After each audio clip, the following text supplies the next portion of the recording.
So at this time we set our hearts on sitting in meditation, bringing the mind to be firmly established, which is something very important, because we see that in our daily lives our minds have a lot of proliferation. And whenever the mind gives rise to proliferation, then the sense of self arises right along with it. The sense of me and mine, you and yours. The mind's not empty. So the more the mind thinks, the more the mind proliferates, the more chaotic and agitated the mind is.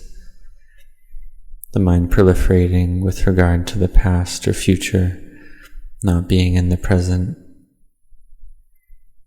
So we have to train and practice to cease this activity of thinking and proliferating, to bring the mind to stillness and peace. In the beginning we have momentary concentration, khanika samadhi. Then there's upajjhara samadhi, which is the mind more firmly established, close to true peace. And there's appana samadhi, the mind that's one-pointed and still. This is something we have to train in, we have to practice. Because if we don't train the mind, then the mind will just be in this state ongoingly. We have to rest enough as well. If we don't rest enough, then the body's not in a good state. This has an effect on the mind. And the state of the mind affects the body as well. The state of the body affects the mind. If we don't eat properly or don't sleep enough, then this gives rise to problems in our life. So we have to train with our meditation object, our kammatthana. This word kammatthana is our basis for work, the basis for work in our minds. So we recollect the body, feeling tone, the mind, and dhammas, these four foundations of mindfulness. Wherever we practice, wherever we're physically located, we practice with these four foundations of mindfulness. We don't go beyond them. When we sit in meditation to know the in and out breathing, then this is recollecting the body. We have mindfulness with bodily movements. We know the body clearly, we know the body in the body. If the mind is still or the mind is thinking, then we know it. We have mindfulness in the present moment. Then when the mind's still already, it's peaceful, then this is khanika samadhi. The mind can feel full, happy, content, peaceful. So this is the mind in stillness. It's not agitated. It's the beginning of samadhi arising. There's less thinking, less proliferating. And if we keep persevering, having effort, practice continuously, then we sit, our body and mind can feel very light. We see that the sense of self, the sense of me and mine, it's the mind being lost in conventions, the mind lost in the world, the mind lost in sense impressions, because in truth there's no self to be found. And that's the path to freedom from suffering, or seeing that is able to free us from suffering. Because we see that problems arise because the mind is lost. This gives rise to sadness, depression, unhappiness, suffering of all different types. These all arise because of the sense of self. So seeing this, therefore, we come to train and practice, because we see that we need wisdom. And in order for wisdom to arise, we need the foundation of peace and samadhi. And for samadhi to arise, we need the foundation of virtue, or sila.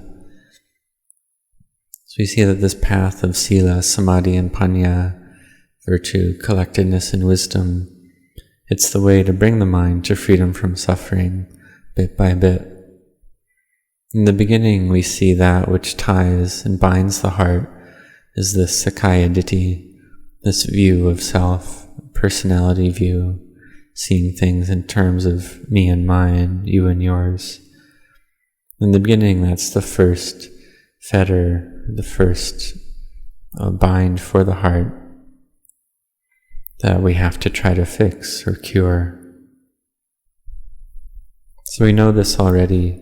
We have the perception arise that it's not self, that thoughts are not self, the breath is not self, all the water we drink is not self, the food that we eat is not self, the fire element, the heat in the body doesn't belong to us either. But yet, even if we've had this perception, when sense contact arises, the sense of self arises right along with it. Whether it's the eye seeing a form, or the ear hearing a sound, the nose smelling a smell, the tongue tasting a taste, the body contacting a tactile object, or the mind with a mind object. Whatever sense object arises, the sense of self arises right away, right along with it.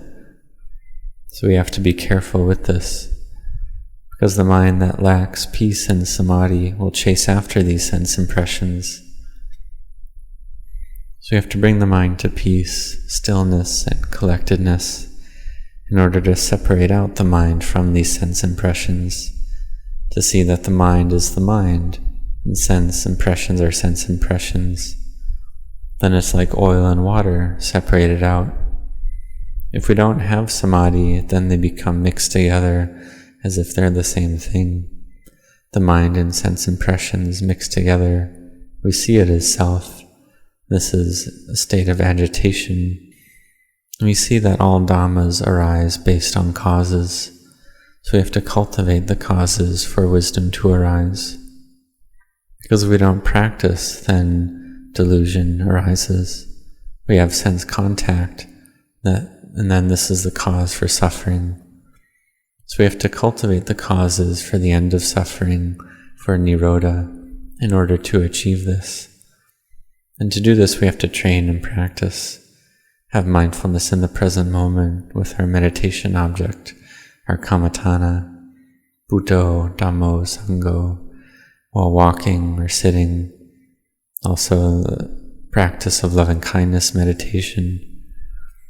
We see that those who ordained, the preceptor gives the 5 meditation objects: hair of the head, hair of the body, nails, teeth, and skin. We see that it's about this very body that we're lost in clinging to, that we have the view that it's something beautiful, that it's something that is self, that belongs to us. We think that the body is something that's self, that's happiness, that's permanent, that's beautiful. In the beginning, that's how we understand the body. Then we study the Dhamma, we hear that it's not self. So this is something that we've heard before. And then we have the happiness of samadhi arise in the mind, rapture, happiness. And we see that this is a kind of happiness that's not dependent on outer conditions. Because if we have a lot of favorable outer conditions, a lot of material wealth, then we can feel impressed with this, and we can use these outer things. Then we come to sit in meditation, do walking, sitting meditation, close our eyes. Then this can also lead us to feel impressed as well from the mind that's brought to peace and samadhi. This is something that all people are capable of doing through training. Then we come to be able to compare these worldly dhammas of gain, fame, pleasure, and compare it to the happiness of meditation, the mind that's peaceful in samadhi. And so we see that these qualities of samadhi, virtue, meditation are very important. So we have to practice and train in them, cultivate mindfulness to know the present moment in time as it arises, in order to cure the ignorance, seeing things in terms of me and mine, you and yours. So we contemplate this body, contemplate the body as a heap of impermanence, suffering, and not self. So may you train in this way, do it a lot, cultivate a lot, practice a lot. May you all set your hearts on this.